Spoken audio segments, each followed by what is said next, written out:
Sequels ఇవేమి మన టీఎఫ్ఏలో కొత్త ఏం కాదు.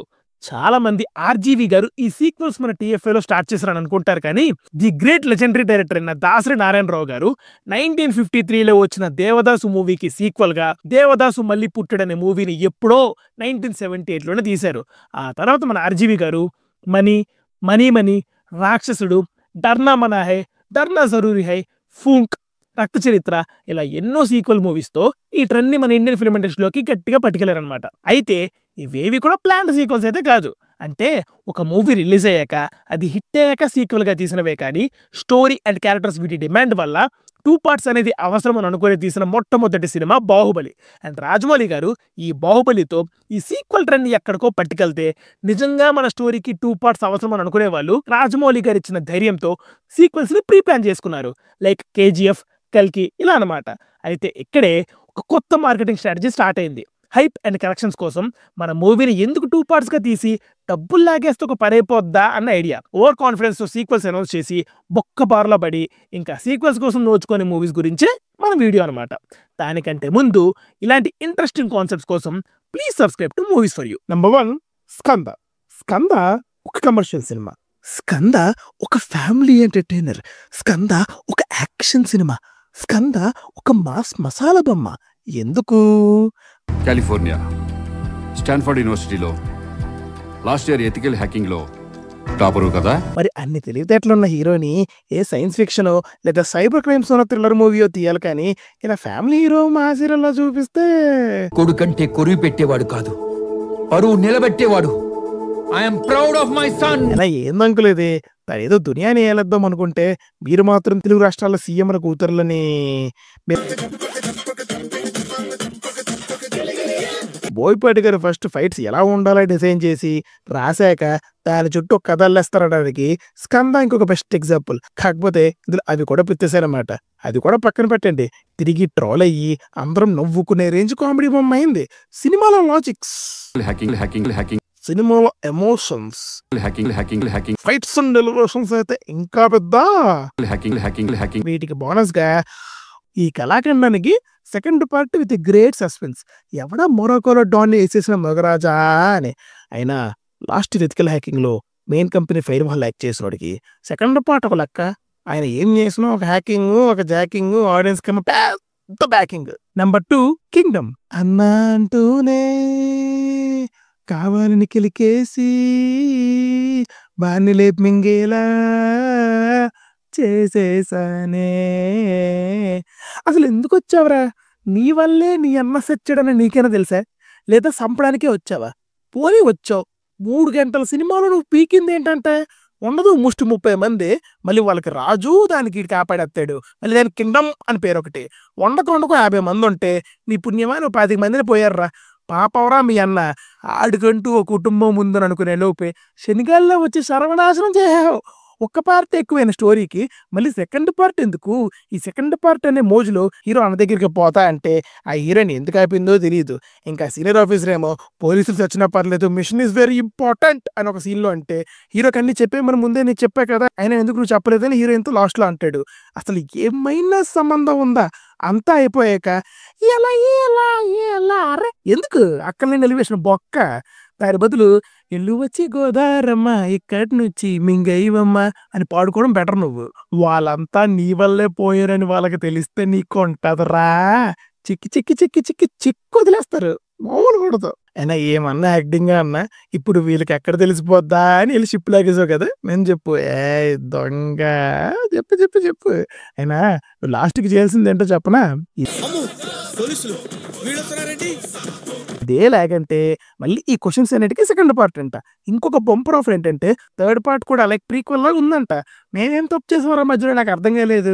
ఆ ఏరియాకి వెళ్ళి వాళ్ళ నేర్పింగ్ థియేటర్కి వస్తున్నందుకు మా మీద ప్లాన్. ఇప్పుడు నెంబర్ 3 కంగాలి, సారీ కొంగువ. మంచి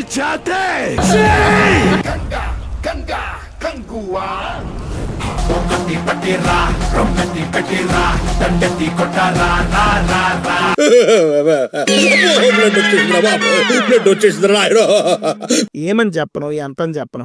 బేసిక్ గా నా పర్సనల్ ఎక్స్పీరియన్స్ ఏంటంటే సినిమా రిలీజ్ రోజు మన హైదరాబాద్ PCX సెకండ్ షోకి పోయా. ఇంటర్వెల్ అయ్యేసరికి అమ్మయ్య సౌండ్ ఆగిపోతే చెవులకేటర్ ఎంత ప్రశాంతంగా ఉంది. నా లైఫ్లో ఫస్ట్ టైం ఎక్స్పీరియన్స్ అయిన సినిమా. అలా హాయిగా అనుకునే లోపు ఏంటి తలనొప్పి వస్తుంది, లైట్గా చలేస్తుంది ఏంటని అనుకుంటే అప్పుడు అర్థమైంది మీ ప్రణవాతార్థనాథాలతో నాకు జ్వరం దుబ్బుకొచ్చేలా చేశారని. Yes, it's true.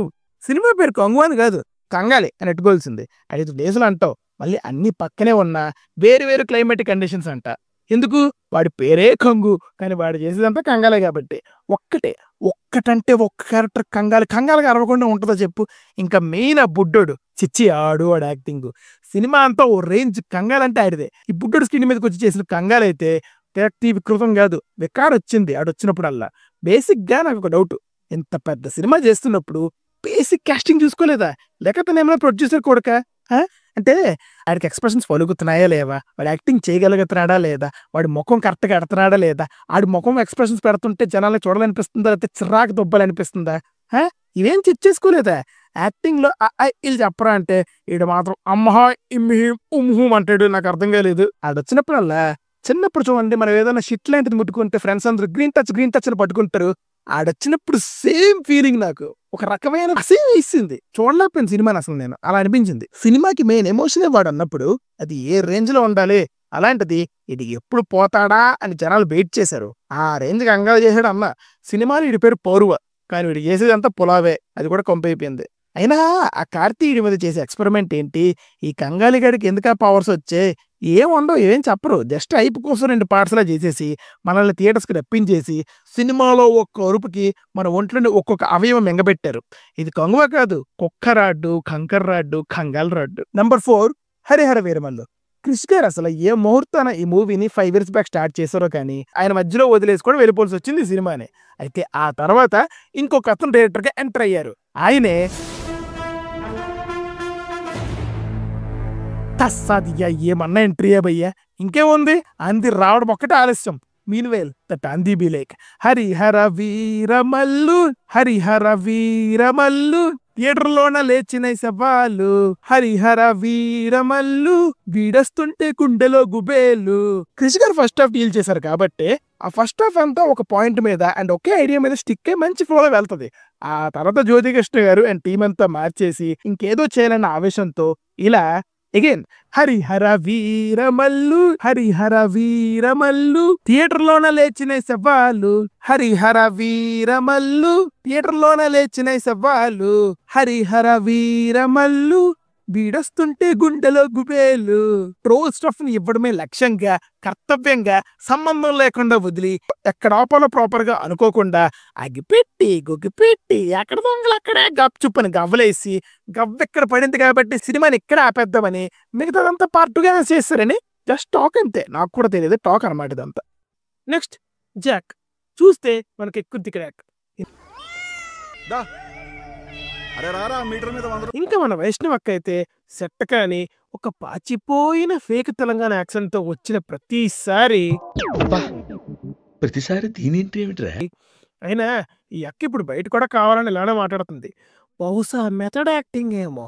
ఇంకా మూవీలో విఎఫ్ఎక్స్ అయితే మీటర్ల గ్రీన్ స్క్రీన్ ప్రొడక్షన్ హౌస్ దగ్గర పడుందనుకుంటా. అలా చార్మినార్ దగ్గర షూటింగ్ చేసేద్దామా అంటే ప్రొడక్షన్ హౌస్ బిలేక్ గ్రీన్ స్క్రీన్ వేసేద్దామా, పోనీ బైక్ మీద చేసు గ్రీన్ స్క్రీన్ వేసేద్దామా, ట్రైన్లో ఫైట్ అర్థమైంది గ్రీన్ స్క్రీనేగా, కాస్ట్ కటింగ్ లో మీరు మాస్టర్ సార్.